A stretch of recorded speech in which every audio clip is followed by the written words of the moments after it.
ব্রাহ্মণবাড়িয়া জেলার বাঞ্ছারামপুর থানার দুলারামপুর গ্রামের পোস্ট অফিস সোনারামপুরের ছেলে ছোট্ট রায়হান দীর্ঘদিন যাবৎ মরণব্যাধি লিভার ক্যান্সারে আক্রান্ত হয়ে হসপিটালের বিছানায় ছটফট করছে। রায়হানের বাবা আলামিন পেশায় একজন সাধারণ দিনমজুর। দিন এনে দিন খাওয়া এই বাবার পক্ষে ক্যান্সারের মতো এত ব্যয়বহুল চিকিৎসার খরচ চালানো পাহাড় সম অসম্ভব হয়ে দাঁড়িয়েছে। চোখের সামনে নিজের কলিজার টুকরো সন্তানকে বিনা চিকিৎসায় ধুকে ধুকে মরতে দেখে একজন বাবার কি যে নির্মম আকুতি ভাষায় কোনো রকম ভাবেই প্রকাশ করার মতো নয়। হে বাঞ্ছারামপুরবাসী ও দেশের প্রবাসী ভাই বোনেরা, আমাদের সামান্য একটু সহানুভূতি, একটুখানি মায়া হয়তো ফিরে দিতে পারে এই 15 বছরের কিশোরের প্রাণ। রায়হান বাঁচতে চায়, সে আবার সুস্থ হয়ে তার বাবার মুখে হাসি ফোটাতে চায়। আসুন আমরা যে যার সাধ্য মতে এই অসহায় পরিবারটির পাশে দাঁড়াই। আপনাদের দেওয়া ছোট্ট একটি অনুদানই রায়হানের চিকিৎসার জন্য বিশাল এক বড় উসিলা হতে পারে। তাই যে যার জায়গা থেকে আমরা রায়হানকে সহযোগিতা করতে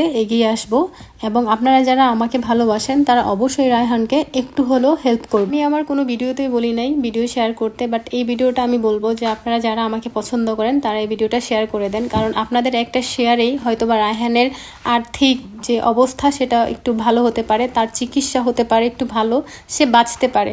সো আপনারা সবাই তাকে সাহায্য সহযোগিতা করতে এগিয়ে আসুন। আর্থিক সহযোগিতার জন্য সরাসরি রায়হানের পরিবারের সাথে যোগাযোগ করুন আমার এই ভিডিওর ক্যাপশনে দেওয়া এই নাম্বারে। সবাইকে ধন্যবাদ।